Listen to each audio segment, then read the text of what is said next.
आज मैं आपको गति यानी मोशन चैप्टर, ठीक है, तो गति चैप्टर के बारे में पढ़ाऊंगा, ठीक है। और इस चैप्टर में मैं आपको बताऊंगा कि गति क्या होता है, विराम अवस्था क्या होता है, ठीक है, गति की अवस्था क्या होता है, ठीक है, चाल, वेग, दूरी, विस्थापन के बारे में, ठीक है। तो सबसे पहले आप देखिए कि गति क्या होता है। तो देखिए गति क्या होता है कि जब कोई वस्तु अपने आसपास वातावरण के सापेक्ष यानी समय के सापेक्ष स्थान परिवर्तन करता है, यानी अपने आसपास के वस्तुओं के अनुसार समय के सापेक्ष क्या करता है, स्थान परिवर्तन करता है, यानी उसके स्थान में परिवर्तन होता है, तो उसको क्या कहता है, ये गति की अवस्था में है।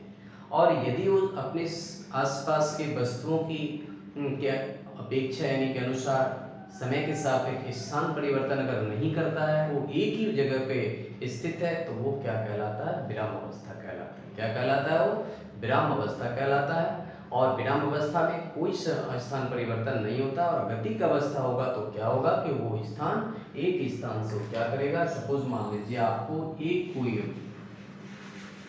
ए बिंदु पर है, यहाँ से क्या करता है कि ए से चल के ए से बी पे चला जाता है, तो यहाँ से चला गया वो यहाँ पे, इसमें क्या होगा, स्थान का परिवर्तन हुआ।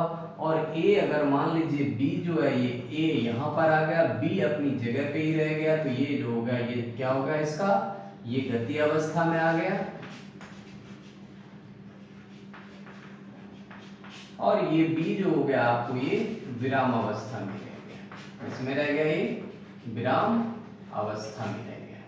यानी अगर समय के सापेक्ष स्थान परिवर्तन जो वस्तु करेगा तो गति अवस्था कहलाएगा, और समय के सापेक्ष अगर स्थान परिवर्तन नहीं करता है कोई वस्तु तो क्या कहलाता है, विराम अवस्था कहलाता है, ठीक है।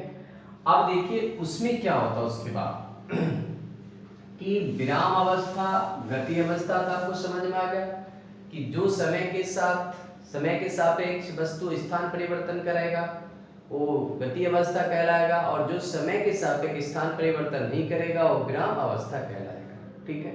उसके बाद होता है दूरी। क्या होता है, दूरी और विस्थापन। दूरी और विस्थापन। तो देखिए दूरी क्या होता है, कहते हैं कि किसी भी गतिशील वस्तु द्वारा किसी पथ पर चली गई पथ की लंबाई को उसकी दूरी कहते हैं, ठीक है। पथ की लंबाई को दूरी कहते हैं। सपोज मान लीजिए और कि एक कोई ऑब्जेक्ट है, वस्तु है, ए से बी पर चला जाता है, ठीक है।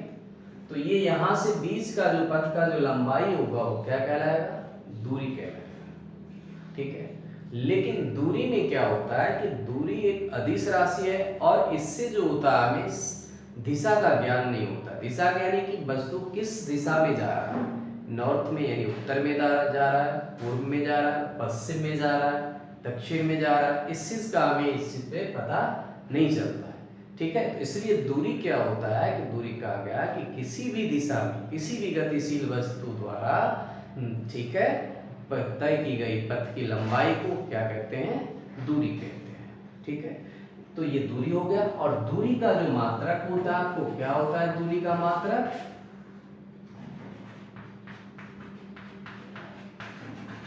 दूरी का मात्रक होगा आपको मीटर। क्या होता है, मीटर। दूरी को किससे में मापते हैं, मीटर में मापते हैं, ठीक है। ठीक उसी तरह से देखिए विस्थापन होता है। क्या होता है, विस्थापन।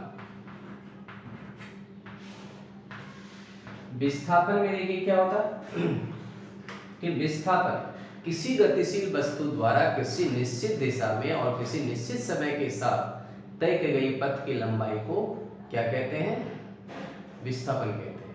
विस्थापन में क्या होता है, आपको एक निश्चित दिशा होता है, ठीक है, निश्चित दिशा होता है, आप निश्चित डायरेक्शन में किस डायरेक्शन में जा रहा है उस चीज का ज्ञान हमें हो जाता है कि नॉर्थ में है, साउथ में है, ठीक है। जैसे देखिए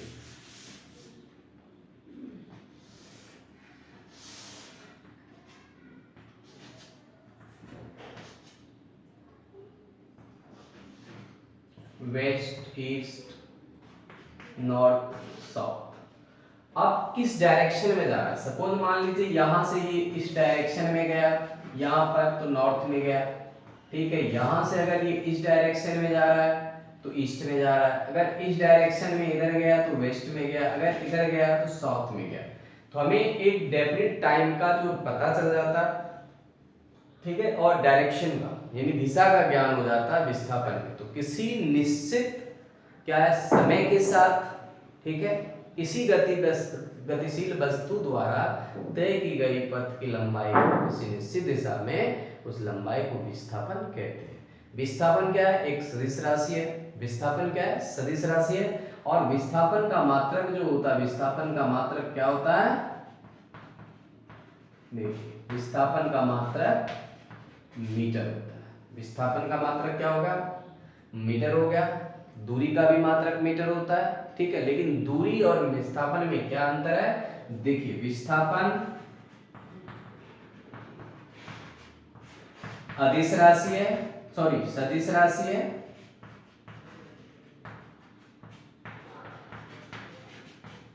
सदिश राशि है। और दूरी जो है आपको क्या है, दूरी अदिश राशि है, दूरी अदिश राशि है। विस्थापन सदिश राशि हो गया और दूरी अदिश राशि है, ठीक है। विस्थापन शून्य हो सकता है, दूरी कभी भी शून्य नहीं हो सकता, ये ध्यान में रखना हमको। विस्थापन नेगेटिव हो सकता है लेकिन दूरी कभी नेगेटिव नहीं हो सकता। अगर आपसे क्वेश्चन आता है कि जो विस्थापन और दूरी में क्या अंतर है, तो आपको बताना है कि विस्थापन सदिश राशि है और दूरी अदिश राशि है। विस्थापन का मात्रक मीटर होता है और दूरी का भी मात्रक मीटर होता है। विस्थापन शून्य हो सकता है लेकिन दूरी कभी भी शून्य नहीं हो सकता है। विस्थापन नेगेटिव हो सकता है, पॉजिटिव हो सकता है, शून्य हो सकता है, लेकिन दूरी हमेशा पॉजिटिव ही रहेगा, ठीक है। तो विस्थापन और दूरी में अंतर आ गया समझ में आपको। अब अगला देखिए,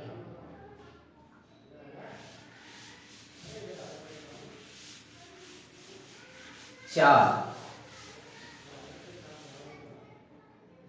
देखिए चाल यानी स्पीड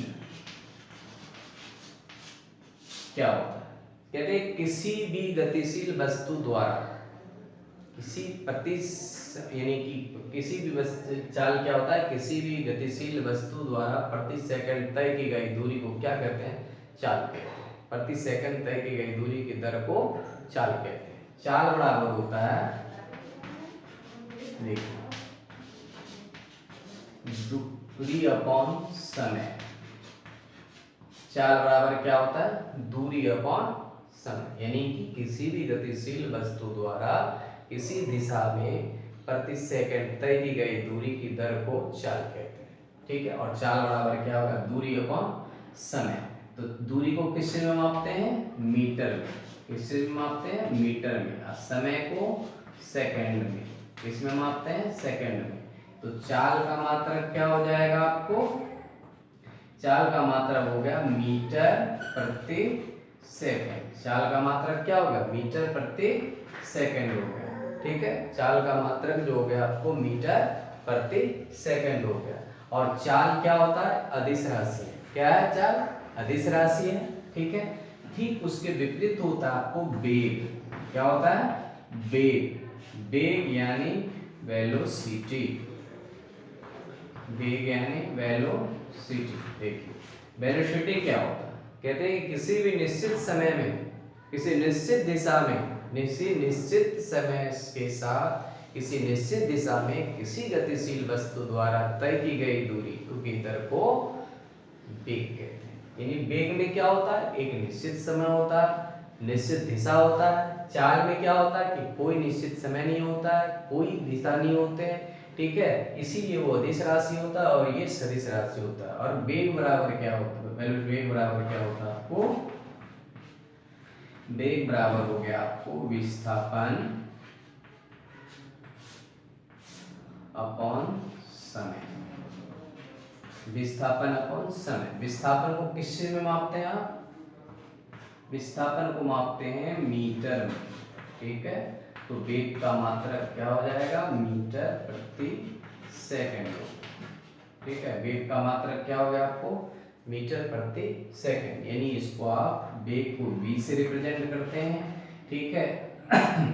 और ये हो जाएगा v इक्वल टू मीटर प्रति सेकंड हो गया, ठीक है। और चाल का भी जो आपको यूनिट होता है ये भी मीटर प्रति सेकंड हो गया, क्या हो गया, मीटर प्रति सेकंड हो गया, ठीक।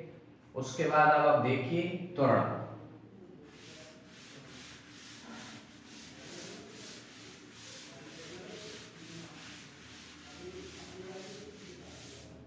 त्वरण क्या होता है, यानी एक्सेलरेशन।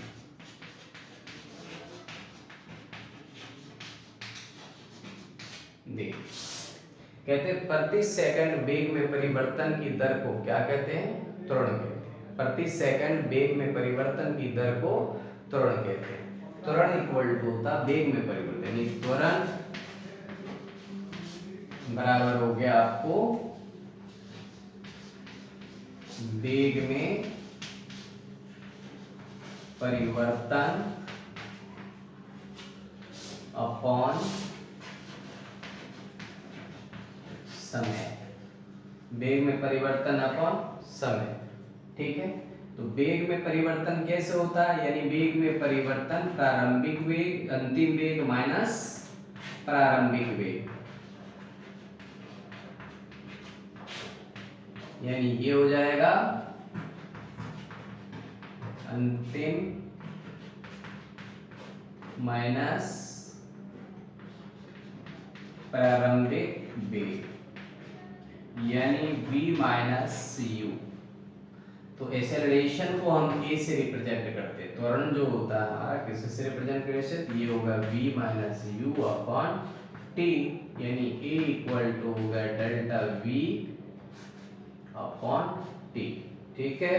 तो इसका मात्रक को जो होगा आपको क्या होगा, वेग मीटर प्रति सेकेंड अपॉन सेकेंड, यानी ये ऊपर चला जाएगा तो ये भी बन गया मीटर पर सेकेंड स्क्वायर हो गया, क्या हो गया, मीटर पर सेकेंड स्क्वायर हो गया आपको त्वरण, वेग, ठीक है, और चाल, ये सभी का मात्रक आपको बता दिया गया है इसमें, ठीक है।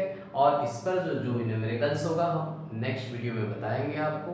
और अगर आपने हमारे चैनल को अब तक सब्सक्राइब नहीं किया है तो सब्सक्राइब करिए, लाइक करिए और अपने दोस्तों के साथ शेयर करिए।